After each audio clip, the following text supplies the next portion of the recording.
Okay, so the time I'm recording this video, oh my gosh, my channel, this channel, or our channel at this point, blew the hell up. Like that.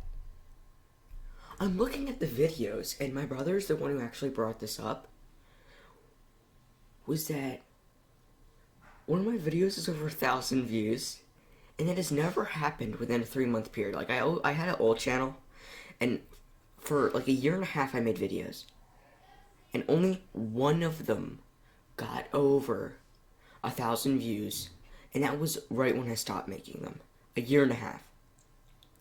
This one gets 1,000 views in like 2 months flat. The other ones have like 400, 200. I gave up on this channel because I thought it wasn't going to go anywhere.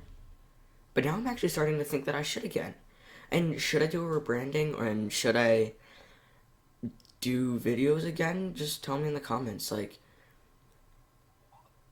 I cannot thank you guys enough for getting me over 1,000 views. I know, like, also 12 subscribers at the time isn't really that much, but I haven't gotten that many views on a video ever that quickly.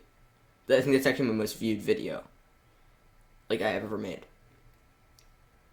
Also, like, my voice dropped a little bit, so you may have to get acclimated to that.